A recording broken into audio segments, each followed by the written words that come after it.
नमस्कार मित्रांनो, चला बघूया उद्या मार्केटमध्ये काय होऊ शकते। सुरुवातीला आपण बँक निफ्टीचा अनालिसिस करूया। बँक निफ्टीनं जवळपास 22 तारखेला गॅप अप ओपन होऊन पहिलीच कॅन्डल रेड बनवली आणि नंतर एक प्राइस ॲक्शन करून त्या कॅन्डलच्या आतमध्येच क्लोजिंग दिली।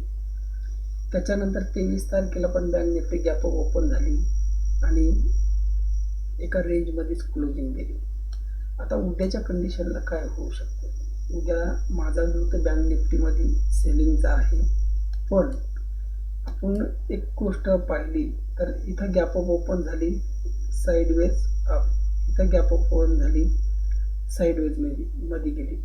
उद्या जर इथं गॅप अप ओपन झाली सुरुवातीचीच कॅन्डल जर अशी बनली, कारण बनण्याचे चान्सेस आहेत मला तसं वाटते, आणि ती जर अशी इथं या कॅन्डलमध्ये मध्ये येऊन क्लोजिंग जर झाली तर उद्या बिंदास याच्यानंतरच्या कॅन्डलवर सेलिंगचा ट्रेड घेऊन हे पहिलं टार्गेट राहील 47,800चं आणि दुसरं टार्गेट राहील 47,650 680चं। हा असा सेलिंगचा माझा मूव आहे। पण उद्या bank Nifty gap up open झाली ना, अशी मोठी कॅन्डल जर नाही बनली तर एक छोटी कॅन्डल बनली आणि 1 मिनिटाच्या कॅन्डलमध्ये प्राइस ॲक्शन झाला, हायर हाय बनवायला लागली, तरच माझा उद्या बँक निफ्टीमध्ये बाईंगचा व्ह्यू राहील आणि माझं पहिलं टार्गेट राहील 48,600। बस हे टार्गेट अचीव झाल्याच्या नंतर बँक निफ्टी इथंच कुठंतरी मध्ये साईडवेज टाईप राहील। आता निफ्टीमध्ये बघूया काय होऊ शकते।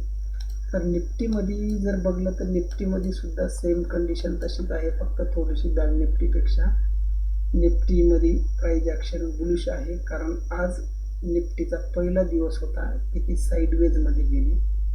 कारण कालचा मूव बघला तर 2 कॅन्डल रेड झाल्याच्या नंतर प्राइस ॲक्शन करून निफ्टी ही अप साईडला गेली। जर उद्या निफ्टी गॅप अप ओपन होऊन 22,400च्या जवळपास ओपन झाली आणि इथं जी पहिली कॅन्डल बनल तिचा लो जर तोडला तर निफ्टी परत सेलिंगला येईल, कारण माझा व्ह्यू बँक निफ्टीमध्ये मला सेलिंग दिसायली, त्याच्यामुळं निफ्टीसुद्धा सेलिंगला येऊ शकते। आणि निफ्टी सेलिंगला आल्याच्या नंतर निफ्टीचं पहिलं टार्गेट राहील 22,350, दुसरं टार्गेट राहील 22,280 आणि इथं मध्ये कुठेतरी निफ्टी बंद होईल। पण निफ्टी जर गॅप अप ओपन होऊन जर अप साईडला प्राइस ॲक्शन केली 1 मिनिटाच्या कॅन्डलमध्ये तर निफ्टी अप जाईल आणि निफ्टीचं वरचं टार्गेट राहील 22,500। या पद्धतीनं असा व्ह्यू राहील। जर फ्लॅटमध्ये साईड जर निफ्टी ओपन झाली तर तिथं शक्यतो सेलिंगचाच व्ह्यू राहणार आहे। तर गॅप अप ओपन होऊन प्राइस ॲक्शन केली तरच माझा अपचा मूव आहे। पण निफ्टी आणि बँक निफ्टीमध्ये फ्लॅट ओपनिंग होऊन जर खाली निघाली तर माझा क्लिअर कट सेलिंगचा मूव आहे। गॅप अप कंडिशनमध्ये फक्त वरच्या साईडला प्राइस ॲक्शन बनली तर माझा बाईंगचा मूव राहील। तर अशा पद्धतीनं उद्या ट्रेड निफ्टी आणि बँक निफ्टीमध्ये आपण करू शकतो। उद्याचा दिवस महत्त्वाचा आहे, कारण उद्या कोणत्या तरी साईडला मार्केटला एक मूव देणं आवश्यक आहे। फक्त ट्रॅपिंग होऊ शकते असं मला वाटते, त्याच्यामुळं फिक्स स्टॉप लॉस लावूनच ट्रेड टाका।